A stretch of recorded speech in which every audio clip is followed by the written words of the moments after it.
Então, na volta de Jesus, os santos, os seus corpos se recomporão, se unirão às suas almas, e agora, corpo e alma habitando com o Senhor para sempre.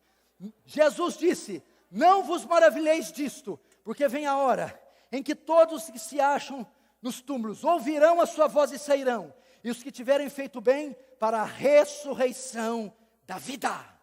Paulo diz também: de modo nenhum nós precederemos aqueles que dormem. Na igreja de Tessalônica eles estavam tristes porque os crentes tinham morrido. Paulo vai dizer: não, nós os encontraremos. A morte não tem a última palavra. E quando Jesus voltar, nós não precederemos. Eles têm a primazia. Antes de sermos arrebatados, eles ressuscitarão e terão seus corpos redimidos. Primeira maneira que Jesus redime o santo. Segunda, o arrebatamento. Para que é? Para aqueles que estiverem vivos, quando Jesus voltar, a redenção se dará assim.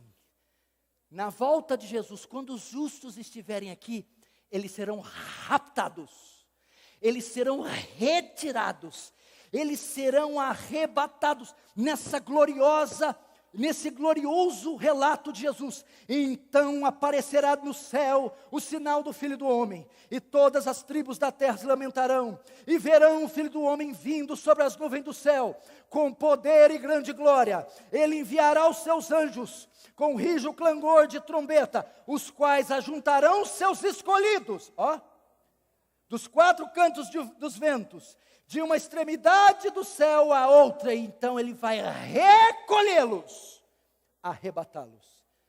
Irmãos, não se engane, Jesus vem, e Ele vem redimir você, Ele vem tirar você daqui, Ele vem tirar você do cativeiro da corrupção, Ele vem redimir você, meu irmão, desse corpo de pecado, Ele vem ressuscitar aqueles que você tanto ama, Ele virá redimir os justos, tanto os mortos quanto os vivos. Quantos creem nisso? Eu acho que você não crê, não. Eu cresci assistindo. Estou dizendo que tudo que eu vi era certo, não. Inferno em Chamas. Vendo esse tipo de filme. Eu cresci vendo quando teve a guerra no Golfo. Ih, Jesus está voltando. Guerra no Vietnã. Ih, Jesus está voltando. Havia uma ardente expectativa esperançosa com a volta dele.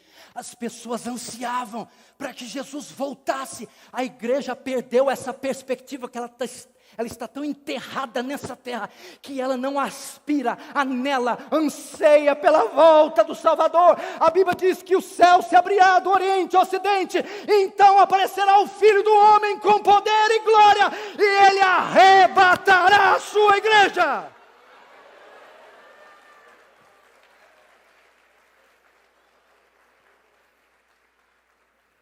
Você quer ver esses dois relatos em um só texto? A volta de Jesus compreende redenção dos justos, não é isso? Como ele faz isso? Ressuscitando os justos primeiro, corpos glorificados. E os vivos arrebatando. Um só texto mostra isso. Está em 1 Coríntios 15, 51. Presta atenção. Escute. Na verdade, nem todos dormiremos, mas seremos transformados, num abrir e fechar de olhos, ante a última trombeta. A trombeta soará, e os mortos ressuscitarão, e nós seremos transformados. Porque é necessário que isso que é corruptível se revista da incorruptibilidade, e isso que é mortal se revista da imortalidade. E quando isso que é corruptível se revestir da incorruptibilidade, isso que é mortal se revestir da imortalidade, cumpre-se a palavra que diz: tragada foi a morte na sua vitória. Onde está a morte, a sua vitória? Onde está o pecado, o seu aguilhão? Ora, a força do pecado a força da morte é o pecado, o aguilhão do pecado é a lei, mas graças a Deus que nos dá a vitória por meio de Cristo Jesus. Ele virá, meu irmão. Agora, Entretanto, todavia, não obstante, sem embargo, há um fator importante que coloca um tempo para essa redenção. Escute isso aqui. Eu disse que a volta é juízo dos ímpios, mas o juízo não é aplicado, vai aplicar amanhã o juízo? Não, tem que ocorrer algo. Atingir a medida dos amorreus. O pecado chegar diante das narinas de Deus como algo abominável. E isso, não se engane, já está acontecendo. Redenção dos justos. Vai redimir amanhã? Jesus volta amanhã? Não. O que precisa acontecer? O verso 14 nos dá uma pista. Do 24. E será pregado este evangelho do reino por todo o mundo, para testemunho a todas as nações. Então virá o fim. O que é isso? Jesus não pode vir ainda para redimir os justos, enquanto o número total dos justos, dos eleitos, não for primeiro alcançado. Existe aproximadamente mais de 2 bilhões de pessoas que não conhecem a Jesus. Quase 1/3 da população mundial ainda não foi evangelizada.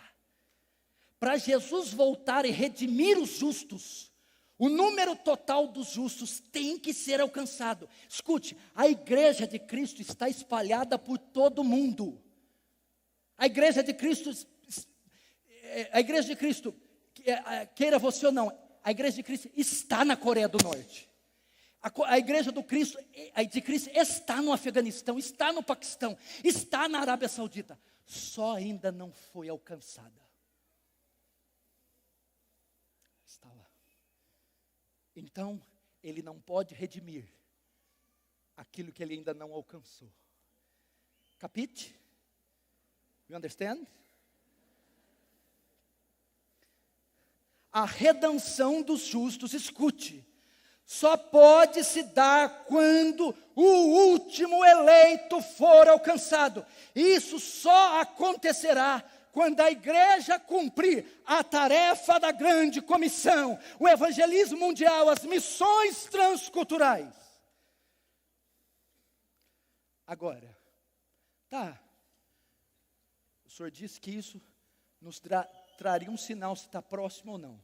Sim, nós somos a única geração que tem tecnologia, agência missionária, imprensa, para evangelizar esse mundo inteiro para Jesus. Se o apóstolo Paulo fosse dotado dos recursos que nós tivéssemos, eu creio que um continente ele ganharia no quarto dele, desde que tivesse Wi-Fi.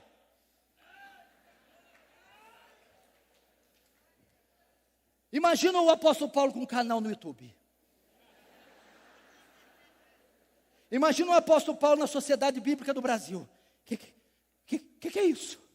Grego, latim, chinês, cantonês, aramaico, japonês, hindu. Uau! Nós temos, meu irmão. Conferências são realizadas em todas as partes do mundo. Bíblias traduzidas para dezenas, centenas de idiomas. Igrejas subterrâneas crescendo. Na janela 1040, livros sendo publicados e divididos, distribuídos no mundo todo. E missionários sendo enviados. Esta geração há de cumprir a tarefa da grande comissão até alcançar